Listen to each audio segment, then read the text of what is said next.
2025 সালের রমজান প্রায় শেষের দিকে। রহমত, বরকত আর মাগফিরাতের মাস হচ্ছে রমজান, সিয়াম সাধনার মাসও। পবিত্র এই মাসকে সামনে রেখে ব্রিটেনের প্রত্যেকটি মুসলিম অধ্যুষিত এলাকায় যেন পবিত্রতার আমেজ। ইফতার পার্টি থেকে শুরু করে সেহরি পার্টি পর্যন্ত হয় লন্ডনে। গতকাল ছিল ইংল্যান্ডের লাভরা জামে মসজিদে ইফতার মাহফিল। লন্ডনের বাইরের ছোট শহরে প্রায় 2 থেকে 3 হাজার বাংলাদেশির বসবাস। 1977 সালে প্রতিষ্ঠিত মসজিদটি লাভরার মুসলমানদের ধর্মীয় তীর্থস্থানে পরিণত হয়েছে।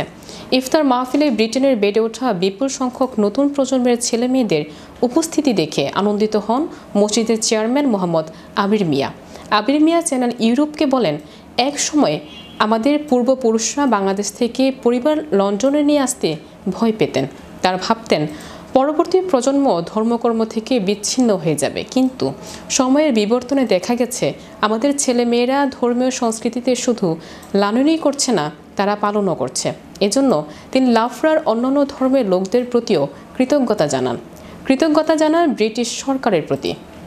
জনাব আবির মিয়া গতকালের ইফতার মাহফিলকে সফল করার জন্য মঞ্জুর চৌধুরী, দিলশাদ চৌধুরী, দেলোয়ার রহমান মিয়া, মোহাম্মদ লোকমান হোসেন, আব্দুল হাই, শাহ মাসুক মিয়া, মোহাম্মদ ইসলাম বিপ্লব, মোশাররফ আলী জাহাঙ্গীর, ফয়সল চৌধুরী, সোহেল মিয়া, লুৎফর রহমান চৌধুরী অঞ্জু, মোহাম্মদ ইসলাম বিপ্লব, আব্দুল ফয়েজ, দেওয়ান সৈয়দ ওয়েসুর রহমান ওয়েস, তমিম চৌধুরী, জসিমউদ্দিন, হেলাল মিয়া, আরিফ মিয়া, মসজিদে ইমাম হাফিজ মাওলানা বজলুর রহমান ও মুফতি মহিবুর রহমানের প্রতিও বিশেষ কৃতজ্ঞতা প্রকাশ করেন।